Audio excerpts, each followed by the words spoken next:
create a lot of problems for the country, disgrace the country, and come back with nothing.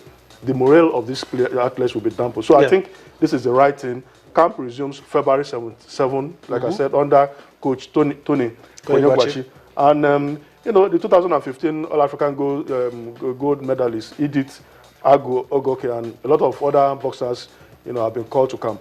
And at the end of the day, 5 male and 3 female boxers will be selected. You know, so that these boxers will try, you know, sparring partners, I just hope, you know, the last time we saw the facilities at the National Stadium, it was not heartwarming. It wasn't. I hope that those facilities have been upgraded, you know, so that when you come from Belgium, from the UK, you are used to standard facilities, and you come to the country, you cannot have access to such facilities. Someone I respect, it's demoralizing. Someone said when you go to the gym, you can injure yourself. Wow. When you go to the gym, if you're not careful, the state of the gym as at when he was making that statement. But I do hope, as you said, that all those things, whatever could be done to ensure that, you know, because we could say that you shouldn't complain about your equipment, but the equipment will go a long way in determining how far you can go and what you can get out of your preparation. Well, it seems to be a night of good news, so let's also continue. And I talk about Taekwondo. You know, at some point we were thinking those guys will not make it down to Morocco. They won't get a chance to at least fight, get the opportunity to fight to be in Brazil. But the good news is that those guys are going to Morocco. They are leaving tonight. Yeah. You know, we raised the issue here, I think about 3 weeks ago, raised the alarm that these Taekwondoists have been in camp in Abuja. And with the way things were then, there were no hope that they could attend the qualifiers. But they are leaving tonight. Two Taekwondoists, 2 male and 2 female Taekwondoists with their coach. And, you know, the coach is so hopeful that especially Otu Adema, who has only 5 Taekwondoists registered in our event, could make it to the Olympic Games. You know, these are athletes that have gone to So we're taking two female and 2 male, you know, and 1 trainer? And 1 trainer. Okay. You know, I mean, this is not a jamboree. It's not like some sports where you have about more than half of the team made up of officials. Okay. So I think the main business. All right. And because these are very trying times for the country. We have to manage what we've got.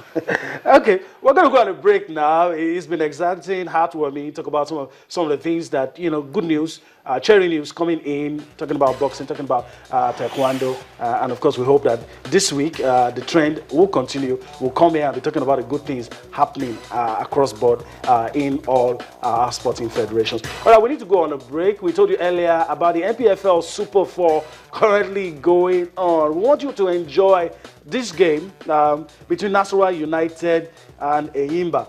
Let's allow you to enjoy this game. Very good game of football. We go on that break and we come back for more on Sports Tonight. Deserved to be in front at this stage. Nasarawa United taking the lead against Eyimba International. And remember, it was a good game for them in the first leg of this Super 4 against the same Eyimba. And this may well change the whole complexion. Great free kick, poor defending on the part of Nasarawa United. Look at all the defenders, flat-footed. Christian Piagbara, faster to it and take the ball into the net. Great goal for Eyimba International, and what a way for them to come back as quickly. Thomas Zenke for Nasarawa United. They're looking to lift it. Not really the best. An opportunity and a wonderful finish. Absolutely tremendous finish. Absolutely fantastic finish. That was easily, exquisitely done. He killed the ball, saw where he was, saw where he wanted to go to, and just slotted in. Eyimba really about to play catch up for the remaining 1 minute or so of normal time here. Tayo Fabi finally gets it right, and I believe that kudos will go to him, not just from the fans, but from Ralph and I here, because he has fought the good fight. Exactly. Almost similar thing that Piagbara could not do for Eyimba in the first half.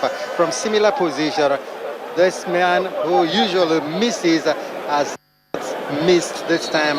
It is Tayo Fabi Great goal. The shed is off. He's going to get a yellow card for that. He wouldn't mind because this might be the goal that will give Enyimba the victory with just a couple of minutes to end it all. Celebration for Dogo and his players as well as the other players and officials on the bench. He's looking perhaps visibly a little worried for the first time. And the 4 minutes come and gone, 5 minutes in the end plus.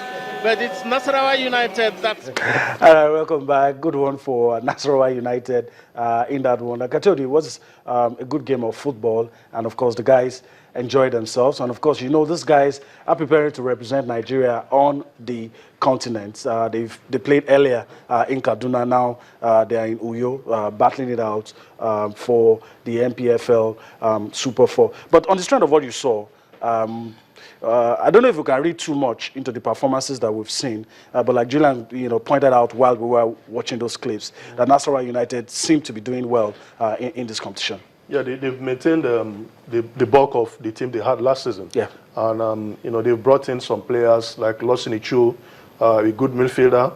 They also brought in Abdurrahman Bashir, okay, a young striker that left for ABS to Enyimba but could not find his rhythm. He went to Lobby on loan. I think Nasarawa United will afford him the opportunity, to continue to showcase what he's capable of doing. So, today's results, So yeah, Nasarawa United 2, Enyimba 1, then Akwa United 0, Warri Wolves 0. Not too good for Warri Wolves. Mm-hmm. They are the bottom of the log. It's a the two-phase Super 4. The one in Canada, like you mentioned, the one in the US. So Warri Wolves are at the bottom. They lost their first game against Enyimba, and a draw against Akwa United. Akwa United, we are leading from the first phase in Kaduna, so not too good for Warri Wolves. I think the coach has to pick some positive lessons from what is happening. All right. Because he's going to play in the more prestigious CAF Champions League. Mm-hmm. And so many tougher opponents. If you're struggling at the Super 4, then it's a wake-up call. Okay. All right. I'm told that Nasarawa United coach Bashir Dogo joins us now on the show. Coach, it's good to have you on the show. How are you doing?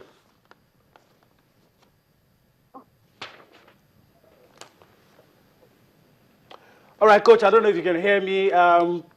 Let's quickly talk about your team and your preparation. You seem to be having a nice time at the MPFL Super 4. What has been responsible for those results?